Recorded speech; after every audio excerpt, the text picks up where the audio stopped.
Happy Thanksgiving week to those of you here in the U.S. and just a happy day to all others out there listening in. We at RICO 12 are very grateful for the opportunity to serve the recovery community worldwide in this manner, and you all play a part in this project.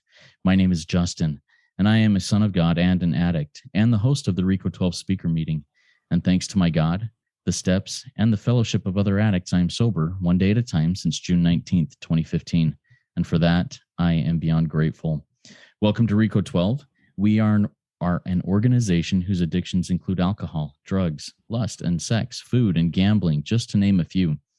We come together from all places, faiths, and backgrounds to learn the similarities of addiction and to gain tools and hope from others who are walking a similar path. We invite recovering addicts with at least 1 year sobriety and who are actively working their recovery in their respective fellowships to share their experience, strength, and hope on a live Zoom webinar each Friday at noon Central Time for 20 to 25 minutes. Then we, the live audience, get the opportunity to ask questions of that speaker for another 20 to 25 minutes. If you're hearing this meeting in recording podcast form and would like to participate as a live audience member in the future, please go to RICO12.com.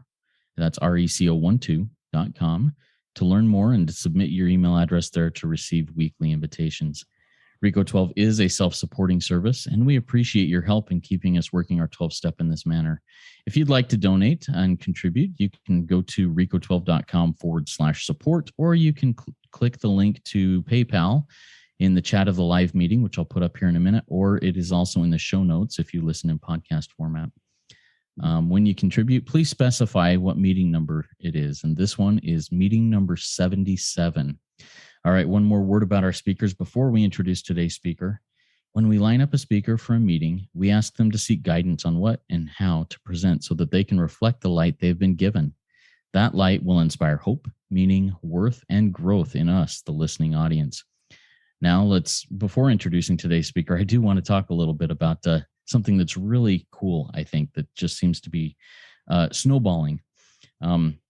We are really getting an international flair in our guest speakers. We've had speakers from the UK, Northern Ireland, Canada, all over the United States, from Alaska to Florida. And today we are going to Germany, and next week we'll be going to New Zealand. It's awesome. What a blessing to get the experience, strength, and hope from people all over the world. Now, here's a little bit about today's speaker in Germany, Tanya D. Tanya has experience in OA, UA, DA, BDA, SLAA, CODA, NA, and Al-Anon. She's been 14 years in recovery and wishes to share her experience, strength, and hope with the desire of relieving suffering in the world. She also wishes to break stigmas and taboos, speaking up more about these subjects and her own experiences in the recovery journey. She currently lives in the Black Forest region of Germany with her son. Tanya, we're excited to hear from you. Take it away. The floor is yours. Well, thank you so much, Justin. And thank you so much for everything you're doing and for this amazing service that you do. Just excited to be here. And that's so cool about international. I'm all about that. That's great. So I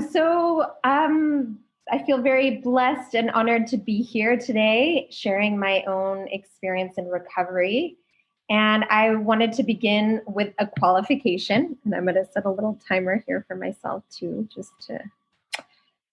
So the title I called this share is The Root of My Affliction. And I love that when I Googled it, what came up was there was a title of a book that said, Overcoming the Temptation to Quit When the Going Gets Tough. And wow, I relate to that. So some of the, what qualifies me. So first of all, I'm a grateful member of this fellowship. As was already shared, I have experienced a lot of different fellowships, OA, UA, DA, BDA, SLAA, CODA, ACA, NA, and Al-Anon.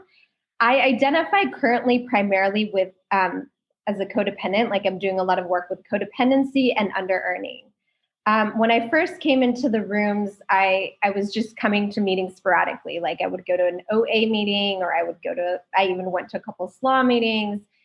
And it wasn't until 2010 that I first officially went through the steps in a fellowship that was started by Dan Dan Sherman, who it was like Big Book Awakening. So it was the way that they'd been taught how to go through the steps in California. And so I did that, and I did NA, and then I did something that they like to call going through it in chaos creation, which kind of clumps together Al-Anon and CODA. And it speaks to like that physical malady, that physical addiction, that physical allergy we have. And it addresses that physical allergy we have to adrenaline and cortisol when we're used to creating chaos in our lives, like, you know, whether it's through using drugs or other substances or people or controlling and fixing, like the Al-Anon CODA stuff. So I did that in 2010. And again, I was going sporadically to other fellowships. Then I had a kid, I got married. I thought, you know, I thought I was done with that whole stint. And I did other recovery work, and I came back into the rooms in 2017, 2018, and I went again through Al-Anon CODA and this chaos creation thing. I sponsored. I thought I fixed my marriage problems again. And then again, and this is all going to tie into my theme for today, but like again in 2020 of last year, October, I went through the steps again with Big Book Awakening. And then I found my current fellowship that I love and adore, Spiritual Gangsters, officially the Big Book Sponsorship Fellowship for SLAA. And what I love about them is that they really get, just like BBA does too, but like it's like my sponsor says she's a multidisciplinary addict, and I really identify. And they get that. And so like they, you know, anybody can go through the workbook and the Big Book of Alcoholics Anonymous and cross out the word drinking for whatever your affliction is, whether it's thinking, whether it's under-earning, using a substance, using other people, you know, addiction to validation, whatever it is, right? And so now with this fellowship, I've learned to use the steps on a daily basis. Like it's really become a part of my daily life. And like I said, I focus a lot on CODA. I don't love the term love addiction because I think there's like something funny in it, but you know, it's a lot of attachment trauma and under-earning. I wanted to take a moment to address something that I think I've heard, I mean, in my own sponsees and in my own recovery. I used to worry a lot about which fellowship and like what method I should use, you know, like, especially I feel like in SLAA it happens a lot. Like, should I use the SLAA? How? Should I do it like this or like that? Or like, do I go through the Big Book? Like, is the official way, or do I do the Alcoholics Anonymous, like Big Book version? And I wanted to say for any of you newcomers out there, if you're struggling with that, I've really found that what my current sponsor taught me is that the steps are the steps, and the steps help keep us emotionally sober. They help you look at your fears, your resentments that happen on a daily basis that occur underneath anything that you've got going on, whether it's money stuff, love stuff, codependency, you know, parenting stuff, all of it. You're going to need that stability to grow in your life or to let something go in your life regardless. So I find that any fellowship that really teaches you how to get solid on those steps and really learn what those steps are and use them on a daily basis is really what it's about, and less focus on, like the exact, I don't know. And I can come back to that once I get a little bit more into the topic, but I did want to mention that. And because for me, it was like, I was still seeing the shell of things, right? Like I was still seeing like, oh, like this is the problem, like the symptoms, right? Instead of the core of it, which is, it's a spiritual malady. It's a spiritual malady. The two requirements for me to get better are conscious contact with my own, a higher power of my own imagination. And I have a list here of all the different names that are used in the Big Book, like supreme being, power, spirit of the universe, creative intelligence, realm of the spirit, great reality, source, unnameable, creator, great spirit. I mean, there's like so many that like we, it's just finding our own. And so that and working the steps, these are the two requirements. So I still was like very focused on the outer part, right?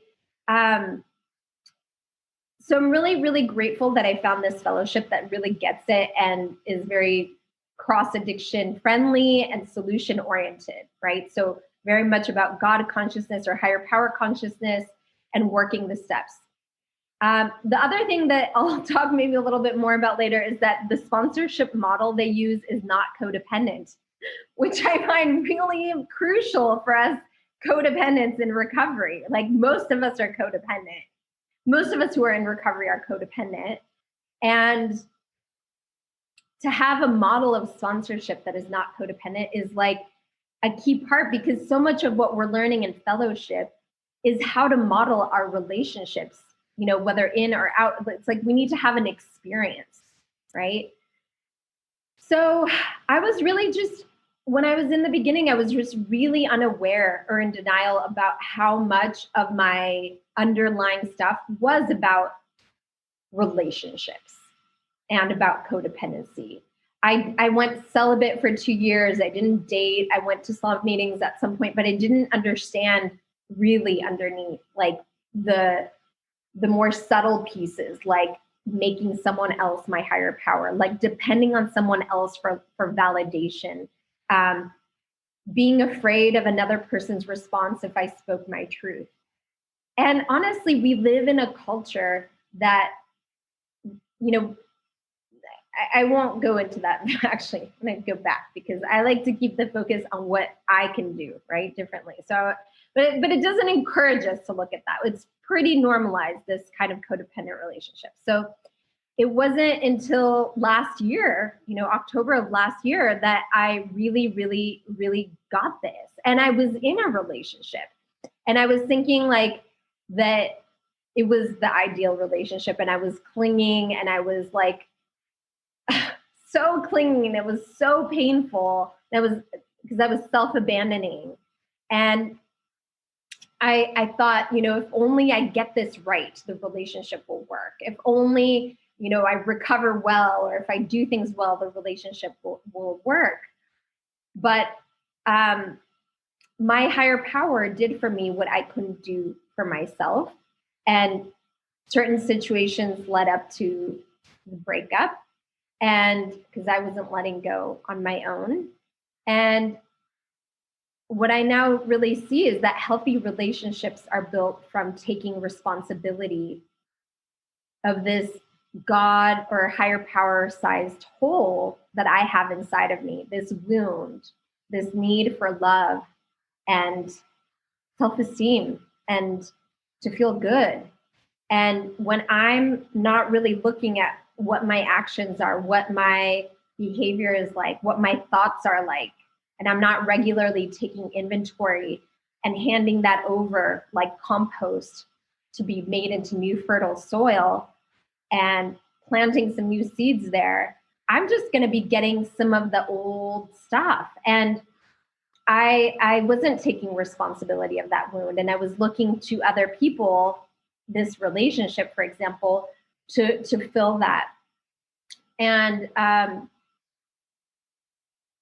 I couldn't do it on my own self-will. I worked program, and I really do have to say that healing from love addiction, it's been said out there, it's one of the most painful things that exists, and it really was. It was like a piece of skin being ripped off from me, and without painkillers, substances to cover it up. But really, God did do for me what I couldn't do for myself, and I really can't recognize the person I was just a few months ago. More God's work than mine. So now moving into even more of the solution, what topic do I want to bring in today? I feel like that qualifies me, right? We're in agreement, right? So the topic that I wanted to bring in today is that there's some key pieces that I wish I had understood when I began my journey. that it's taken me a while. And so I'd like to share that with you all, if you're newcomers, non-newcomers, all of you. And then there's also some things that I feel like I've done well, by God's grace. Like I've just done well. So I'm also going to share those. So the root of the affliction is the spiritual malady. I resisted this idea that I was different than muggles, different than normies for a long time. And I realized like I compartmentalized my life so much. Like I wouldn't, and that compartmentalizing, in part is because of this whole anonymity, because like, we were like, okay, it's anonymous. But I have to say that there's also a piece where I feel like where am I protecting and where am I in shame? I think that's a huge thing we have to grapple with as addicts, as grateful members of this fellowship. Like when we start to recognize that we're not just like everyone else, and we have these things that we do, and we do them over and over again until it's like painful. And just think of the jaywalker story. Like, am I compartmentalizing because I'm not accepting and conceding that I'm an addict? Or is it because it's just anonymity, right? And so I had to really go through a lot of pain to really realize that I was that person in the jaywalker story. So one thing I will recommend to all of you is if you have not done it, go to, oh my God, I was going to put the big book right here and I did. Okay. So go to your big book and write a jaywalker story for yourself in an individualized way. So like individualize a jaywalker story. I did that a couple of times just to see the craziness. On page 30, it says like, I had to fully, I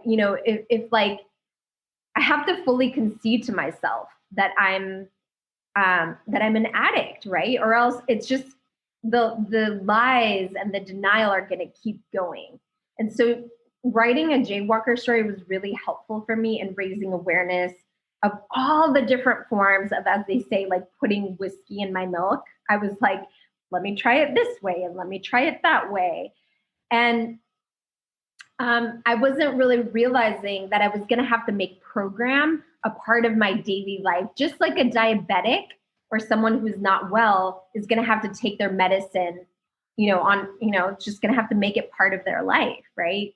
And so I certainly also I had a lot of judgment myself about what it meant to be in program and what it was to be an addict. And I really recommend, just like with a lot of things in life, find a fellowship that you're excited to go to meetings to. Like they do exist out there and like that you really feel at home at, because I hadn't found that until very recently. And it's a huge part of how we recover, which is another point. My point number 2 is not alone. I do more outreach and sponsoring now than I ever did before. I have 3 sponsees right now, and like that I speak to live. I also outreach and sponsor prison inmates via a really cool program that my fellowship takes part in called Prison Angels. And I do outreach. Like it's rare that a day goes by without outreach. And it's pretty normal for there to be a few outreach calls in a day to receive them, to give them. So that is another big piece. The other part that I mentioned already, but I want to go into a little bit more, is working the steps on the daily. Like one thing that it took a long time for me to get was like, because I joined a few fellowships where it would take 6 to 9 months to go through the steps. And, that made me really like maybe knowledgeable about the steps in some way, or really make very thorough inventories. But I think what was missing was learning how to use this tool on the daily. Like every morning, wake up like, okay, I'm powerless over my mood, over not wanting to get out of bed, over, the weather today here in Germany, that the sun isn't shining. I'm powerless over this stuff, right? And do I believe that step 2, there's a power that could possibly help me?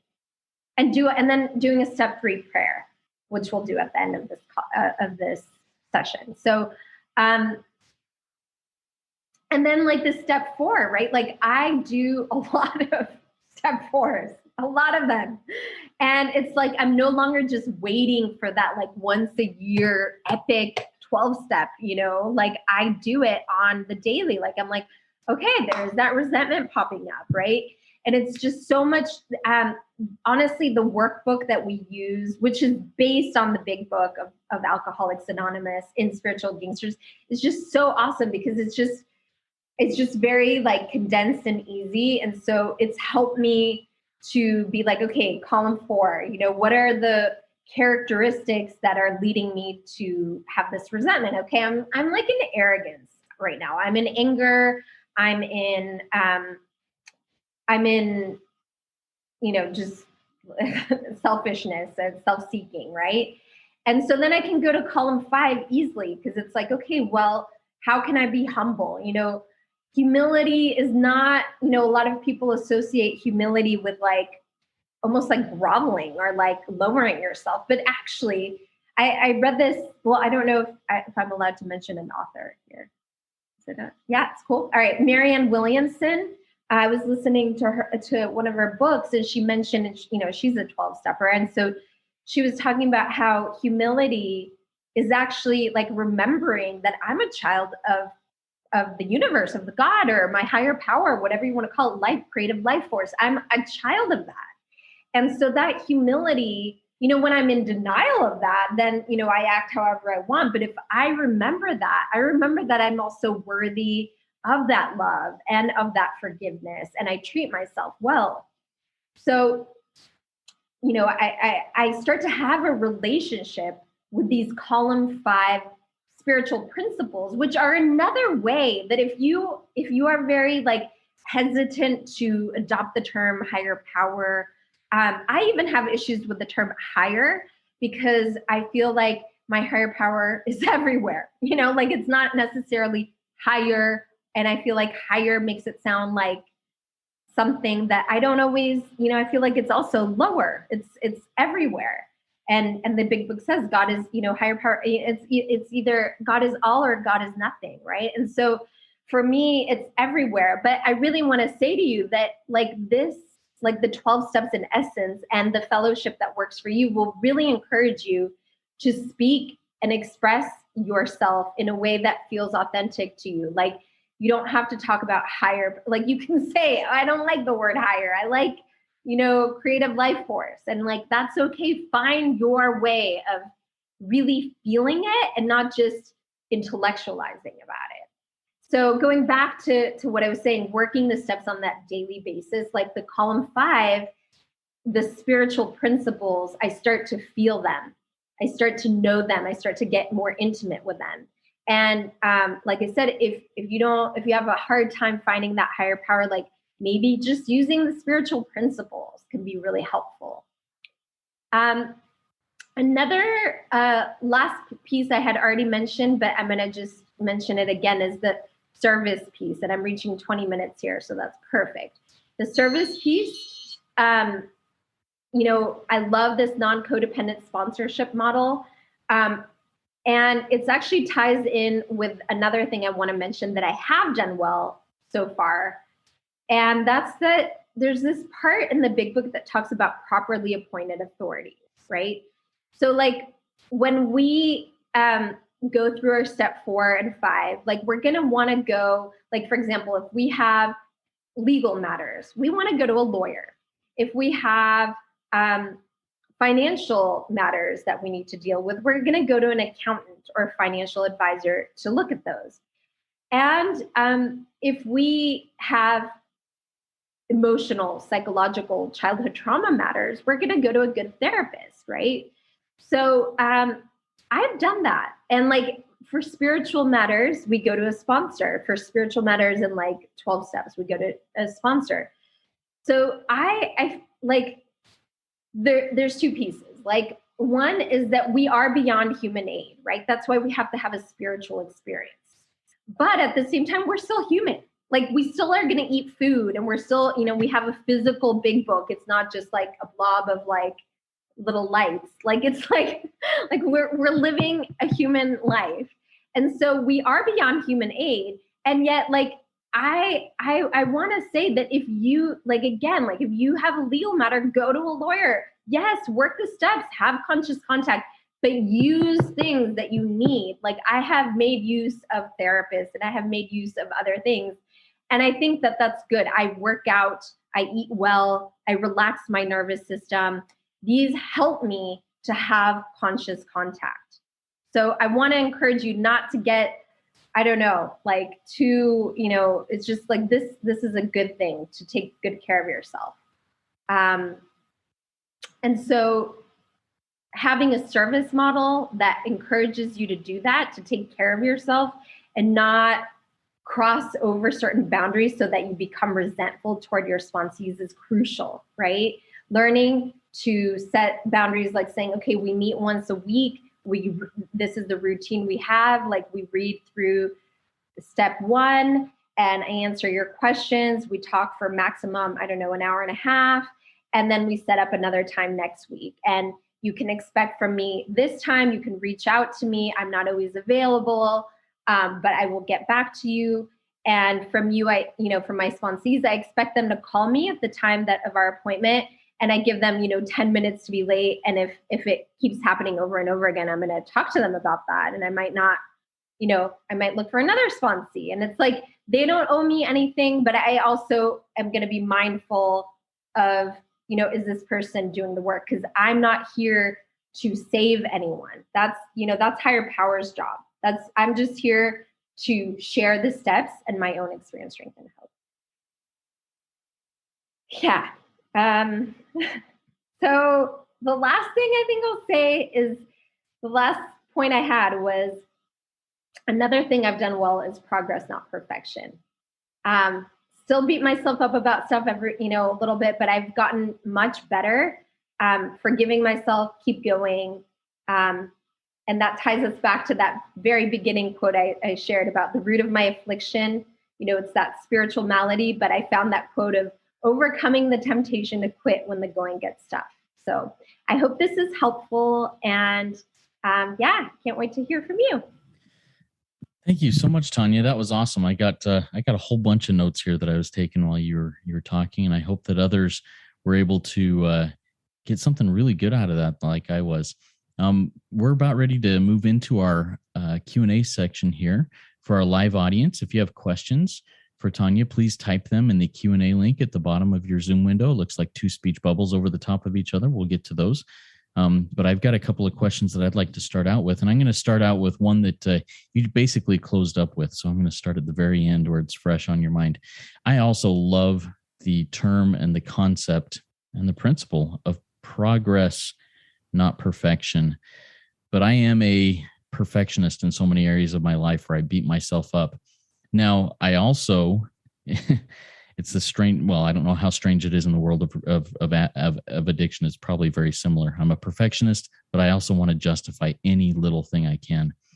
How do you go about living that principle of progress, not perfection, without justifying things that probably shouldn't be done or said? Do you understand what I'm saying there? Yeah, totally. Do know what you're saying.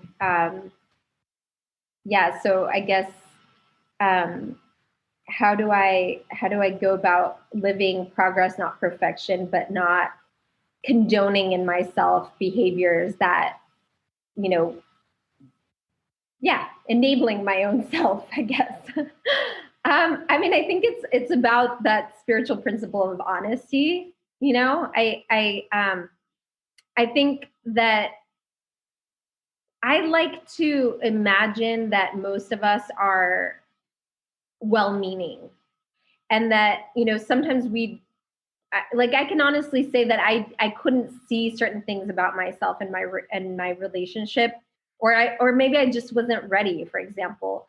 And so I've learned to kind of trust another common phrase in recovery is like, you know, that you were doing the best you could at the time, like with the information you had, right? And so I forgive myself for what I've done in the past, and I feel like that frees me to live the best life that I can today. And like I really feel like the more I've done inventory and kind of taken that out of my system and like really let it go, the more it lets me live how I want to live today, which is in the highest version of myself and like in God's will. So it's like honesty, working the steps. That's a good question. I'm like, yeah, I see what you mean. And yeah, I feel like the more you're in recovery, you get like a finer sense when you're off, and you yourself don't like it. It makes me think of that fable or that, you know, old fairy tale of the princess with the pea, like pea under her bed, like PEA, like split pea, like the, you know, like that under her bed, and like, it's like you can't sleep well with that underneath you once you're like get more refined sense and you're like, I don't like this, like I don't want to live like this. So yeah, I like that. Thank you for talking through that. Yeah, it's a big temptation for me to say, oh, that wasn't really that isn't really anything that's going to move me towards acting out in my addiction. I'll just let it slide this time or whatever. It's a big temptation. And when I accept progress, not perfection, I think it's a two-way street of, no, you know what, that's probably not the best thing I should be doing right now. I'm going to choose something different, without shaming myself because I had the thought, because I had the desire. Even if I don't act on that, I think that's a victory. I have another question that I'd like to talk about. You talked about the service model. And you talked about how you take care of yourself. You know, you exercise, you eat well, you've used therapy, you've used these different professionals in your life. Now, when you came into recovery, and first started recognizing, hey, these different things are important to me, was that something that you came up with yourself? Was it in conjunction with your sponsor, with other professionals? How did you come up with that service model that seems to work for you today? How did I come up with the service model that works for me today? I mean, honestly, I was going to say it's all the way it's set up in the current fellowship, but I mean it's also like that I've experienced other models, and it's like, you know, like sometimes they say like, okay, you don't know what God's will, but you do know what God's will is not, right? So like, I think it's kind of a similar thing. Like, I've experienced ways of sponsoring and being sponsored that were full of like sort of passive, like undercurrents of resentments and like, I'm annoyed that it's so many calls and this person wants to control me and tell me what to do. I've had sponsors tell me, you need to break up with this person, or you need to do this, and like leave me for not doing that. And it's like, what, you know? So I've had enough of that kind of to feel what it's like sometimes. And I think she's here too. Like, I'm like, damn it, please tell me what to do. But my sponsor is like, go do steps 1 to 3 and pray to God about it. And I'm like, yeah, well, it's like, it's better that it's encouraging me to find my center and not be codependent, right? So yeah, that's how I found it. I love that. And I often use something similar to that when I'm talking to sponsees, and my sponsor said that to me too. Steps 1 through 3, what does God want you to do? Sometimes that's super annoying to hear, huh? Now, how have you heard yourself telling your sponsees the same things? And if so, what is your reaction when you first say that? And how does that really help you if you do that? That's so good. Yeah. I mean, I guess That's a good thing to put myself in that position. Yeah, I've found myself repeating my sponsor's words to my sponsees. And then when yeah, I mean, I can see that codependent like temptation to be like, is that not going to be enough for them? Are they going to resent me? But it's like, yeah, I don't care. Like, too bad. Like, that's just what works and it's what's real. And anything else will be, I guess, enabling them and will in the end not strengthen the muscle that they need to like live life, and really strengthen their own muscles. So, and sometimes I think it's realistic to think like they'll do a lot more outreach with other people, and they might. Yeah, there she is. Yep.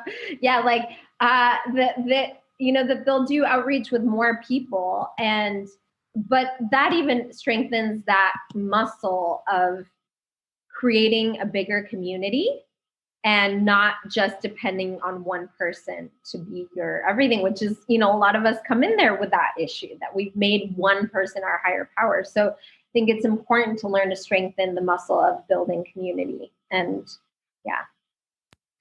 I really agree with that. And I love the way you talked through that. Thank you very much, Tanya. One of the first things that I wrote down in your share when you were qualifying yourself, you talked about, the first time you went into the rooms and then, hey, you felt good. And then you had to go back into the rooms again and again. And if I can't remember, 2 or 3 times, you felt, I don't know, healed, all better. And then sooner or later, you find yourself back in the rooms. What have you learned about yourself as you have gone through that process of going in and out of the rooms and saying, I'm good. Oh, wait, no, I'm not. I'm good. Oh, wait, I need help. Yeah, thank you for that question. I mean, I feel like that's the jaywalker, right? It's like this total I mean, it's also like a process, right? I think it's a process, sadly, but of like not, it takes sometimes a couple of times to falling to be like, oh, I have this condition where I will just go back out and do this thing instead of like the first times I read the book, I was like, okay, yeah, the jaywalker, yeah, he sounds really silly. Like, why does he keep doing that? Right. And I think most people know the jaywalker story, but it's like the people, the guy who will, just jaywalk and like starts getting hit by cars and everything. And next time does it again and does it again and does it again. It's like putting your hand on the burner, hot stove again and again. And I think, one, it's wanting to be positive and be like, I won't do it. And then at some point, it's also like fear, a huge fear of like, why, I see other people in my life, like they're doing it. They don't have to go to program. Like what? But then finally it's like, oh my God, like this is my medicine. Like I've found my medicine. Like it's not just some imposed thing that sucks to like that you just like have to get out of as soon as you can. It's like what allows you to have the life that you're dreaming of. And so like I think when that recognition came, which often is, as they say, God, the acronym, gift of desperation, like feeling like I was just so desperate and in so much pain. And like I'd been through that cycle enough times that I was like, oh my God, maybe that's what they're talking about. Like that's what they're saying. Like I'm that person who just goes back and will try another addict, like another substance or another addiction or another thing. Like started to really hear myself and meet other people and hear other stories. Like I said, it has a lot to do with like, keep looking for your fellows, keep looking for them. I found people that I could really relate to and like their stories and their shares and their energy. And like, I was like, wow, like this is, yeah, I'm not so bad to be here. So, yeah. Awesome. Thank you so much for sharing that. I think, well, I know that I've lived that, and I love the way it's that jaywalker story. I remember the first couple times I read through the jaywalker story, I thought, man, that guy's insane. Who would ever do that? But now that I've recognized myself in that, and I love the fact that you invited us all to write our own jaywalker story to prove to ourselves the insanity of our own situation, that I'm no better than that jaywalker that I think is stupid. Well, so am I. So good stuff. I really appreciate that. All right. We had a hand that came up from Orion who just wanted to express his gratitude for your share, or her gratitude for your share. Good stuff. We appreciate your share here, and thank you for doing that, Tanya. Have another question that just came in from Naika. Naika, we love you. Good to have you here with us. She says, that was wonderful. Big thank you, especially on non-codependent sponsorship. How has that permeated into how you navigate relationships outside of program, in family, work, romance, etc.? Yeah, well, I mean, it's definitely like, one is that, for example, I just don't feel the same obligation to answer people right away, or like I can take a pause. We love to say that at Spiritual Gangsters, like go to pause land, take a pause, feel into my higher power. I'm a lot into feeling into it. And yeah, and how else? I mean, being clear with boundaries and expectations. Like I was, I shared with you a pretty good sense of how it is with the sponsor-sponsee relationship of like meeting once a week and, what's to be expected. And I think in relationships, while it might not be that drastic or like dramatic, but I'm like, okay, this is what you can expect. You get 1 hour from me a week. Like I am much clearer of like, okay, this is, on my own needs and my own boundaries. And so that communicates into those relationships. Yeah, I think that's kind of good sense. I love that, Tanya. Can you please expound just a little bit, maybe share a personal, and if you want to keep it even more anonymous, experience of setting boundaries with a family member or a friend or in a romance that may have been difficult but really helped out in the end? Sure thing. I mean, the thing with like setting boundaries with family members is just huge, right? I think, and I think that there might be less people today here too, because it's like in the US it's Thanksgiving weekend and all of that. So I'm sure there's a lot of people who have experienced that kind of situation of boundary stuff with family. But yeah, I mean, I have a son and he's 9. And so that comes up a lot. And I think him, for example, okay, I'll give one example. He started a new school where like in Germany, it's pretty different in the US, right? So like, it's pretty safe to navigate here in the city. Like it's like a very small city and has very good public transportation and kids are very independent here. But I kept waffling on whether he should go to school on his own, taking the streetcar or not. And I talked about it with a couple of properly appointed authorities, with some like a school social worker and stuff. And like everyone kind of actually surprised me by sounding kind of positive about it. I thought they would be like, no, don't, he's too young or something. But finally I was like, okay, it would be amazing if he would do that, because then I wouldn't have to, like I could do conscious contact with my higher power every morning and spend morning and doing that instead of taking him to school and getting all stressed out while driving. So I actually asked my ex-husband to teach him, because I also talked about how it would probably be best if I wasn't the one showing him how to do that. And while I was away in New York and Philadelphia last month, my ex taught him how to get on the streetcar and everything. And I came home to a kid who can take the streetcar to school and back. And it's like a whole new world. And it was all because of like not being codependent and not getting into that like caretaking and enabling, and it makes them so much more independent and shows them what the gifts of independence are. Because he's like, oh, Mom, there's some like, a good this like little restaurant on the way there. Maybe one day I could stop and get a thing. And I was like, yeah, sure. Like you can do that one day. And so that's it. That was a big one for me. Yeah. Yeah, that sounds like a big one. Thanks for sharing that. What a what a great opportunity for both you and for your son and for your ex-husband to make those connections and set those boundaries that actually help expand each one of your lives. Really good stuff. You talked about how that freed up some time to practice conscious contact in the mornings. What does that look like to you as you practice conscious contact with your higher power each morning? Sure. Great question. Thank you for that.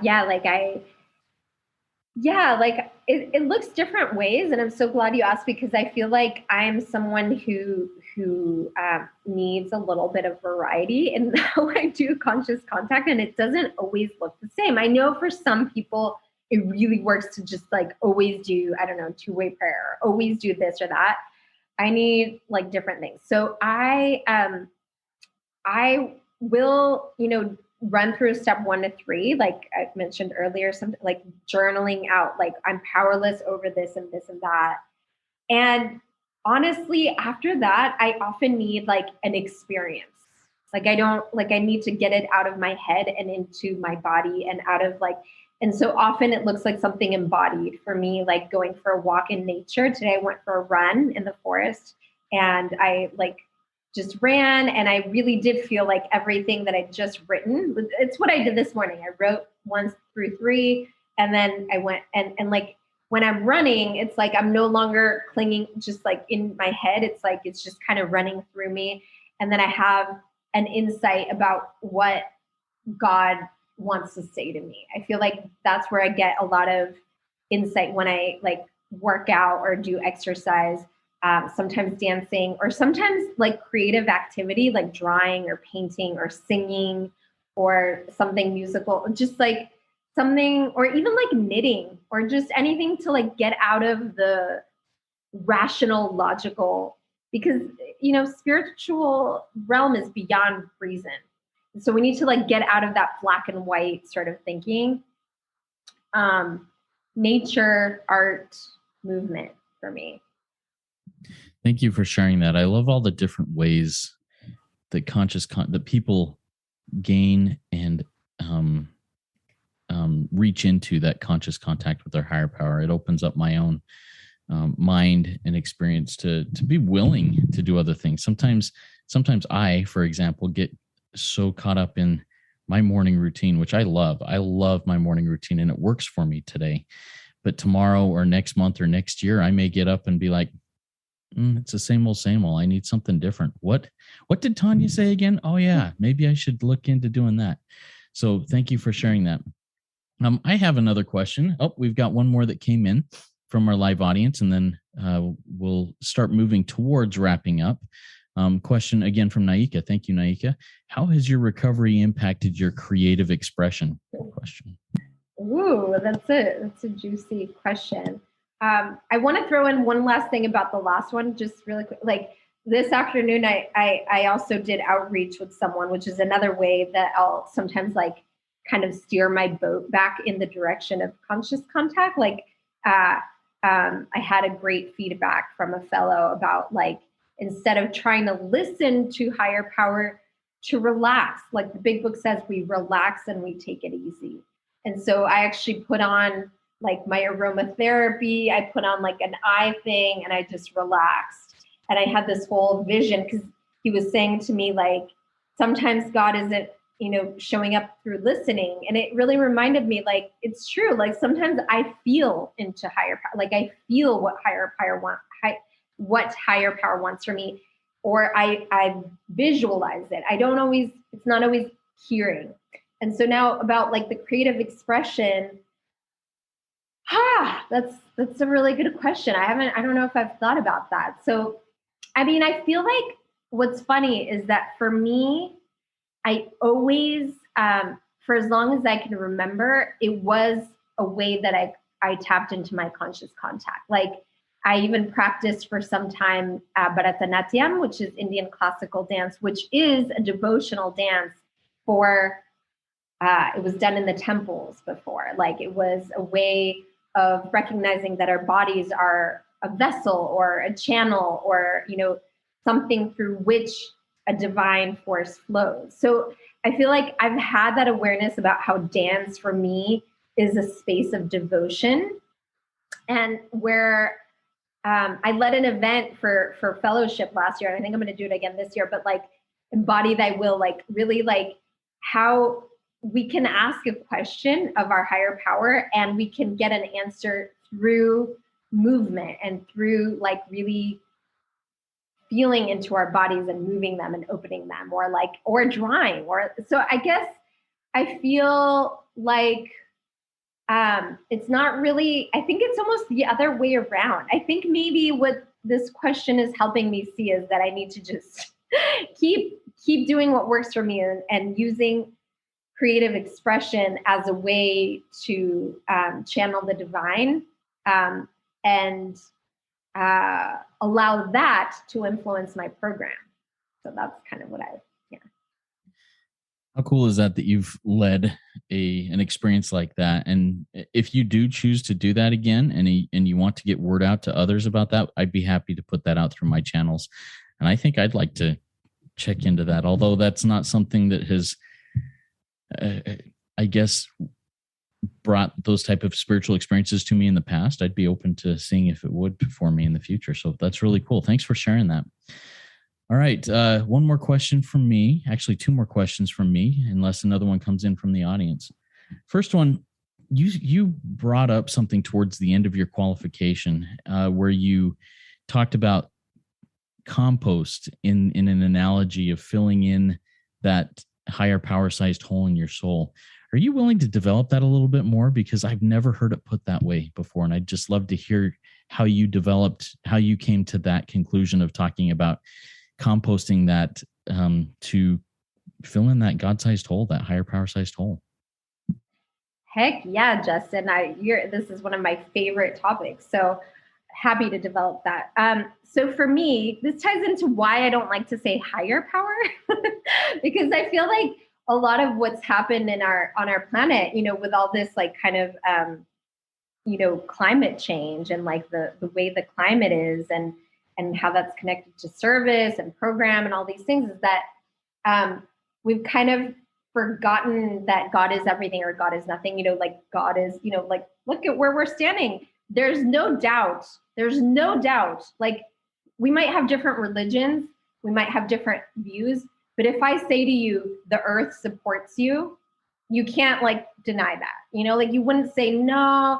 Like if I say the earth holds you up, you also really, that's hard to debate, or like that the earth sustains you and nourishes you, and that everything you eat and what your body is made up of comes from the earth. So I actually think of the earth as a lot of what my higher power is, which is why it's weird for me to say higher, because it's lower than me. I see the earth as, it's full of wonder. I love walking in nature.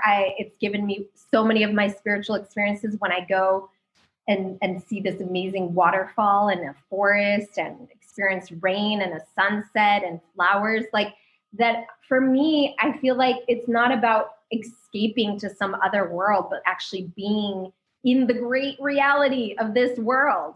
And I learn a lot from nature when I observe it. So coming back to this compost analogy, I see that, the earth, like what we eat, we discard what doesn't serve us and we put it in the earth again, and then it gets used for new life. It's amazing. And it's exactly what we do in program. The big book says our past becomes our biggest assets. That's what I'm doing right here. It's like where all that stuff that didn't serve me and that I was like so annoyed about it and like was junk in my mind becomes of service to someone else, hopefully, right? And yeah, so that's kind of. Yeah. I love it. Thank you so much. And this last question actually is pretty much the same question that I was going to ask. This is from Sophie. Sophie says, Hi, Tanya. Thank you so much for your share. Could you talk about your prison outreach, the prison angels ministry that you do, how that's been going, and how does it feel similar and also different from your other outreach work? Sure thing. It's a pretty new thing that I'm doing, and it's awesome, and it is very different. It's true, because there's no immediate feedback. There's no, like, you're not talking on the phone or on video or on Zoom.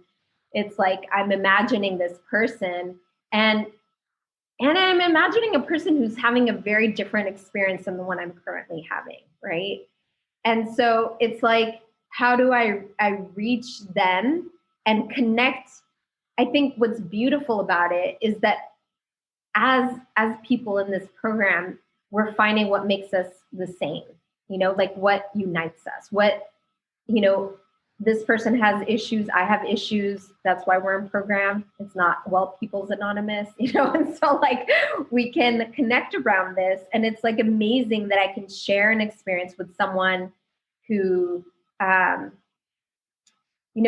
also love something about Spiritual Gangsters is that in the workbook, it really leads you to see that I could have ended up in jail. If things had gone differently, I could have ended up there, even if I didn't, and I think that realization takes away so many prejudices and awakens us to our privilege and makes us, like, hopefully conscious stewards of the responsibility we have to, like, to give back and to, like, yeah. So I think it's very humbling, and it feels like a huge blessing and a gift to be able to do something like that.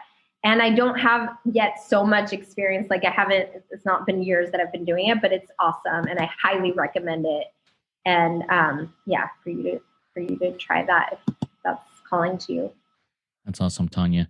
If you wouldn't mind emailing me a little information about that prison outreach so that I can either share it with people who email me and ask me the questions, or put it in the show notes so that they can find that would be awesome. Let's get ready to close this up. Thank you so much, Tanya. This really was a great RICO 12 weekly speaker meeting for all addicts and those wanting to learn more about addiction and the recovery therefrom. If we didn't get to your question or you have other questions, please go to rico12.com/forum and join in our community and ask those questions and answer others' questions that may come up. I invite the audience to come back next week. If you haven't yet gone to rico12.com and submitted your email address to get on this list so you can get this link every week. It's a new link every week. So you can join us live each Friday at noon Central Time. Go ahead and do that. Next week, we'll be hearing from Tony S. from New Zealand, whose topic will be how addiction swapped in recovery. Another kind of a multidisciplinary addict type story, and I'm looking forward to that. And looking forward to expanding into New Zealand. Exciting stuff. All right. Now let's launch off into the rest of our day with the third step prayer that Tanya will lead us in. And have at it, Tanya. Okay. Thank you so much, Justin. God, I offer myself to thee. Build with me and to do with me as thou wilt.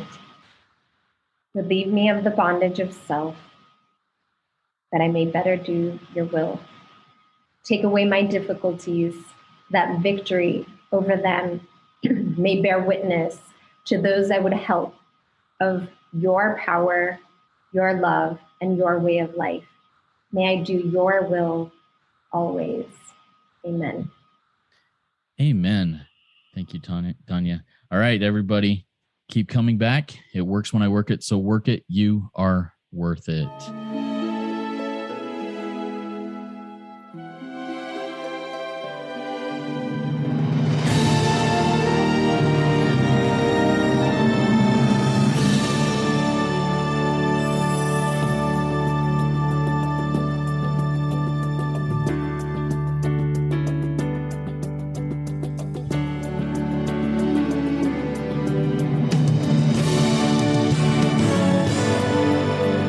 Stand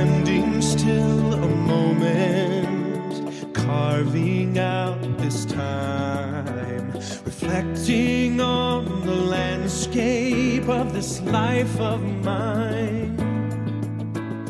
Peaks too high to conquer, streams too wide to cross, troughs too deep to walk through without incurring loss.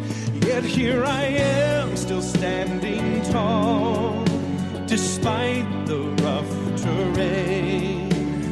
One like me survived the storms and walked through wind and rain.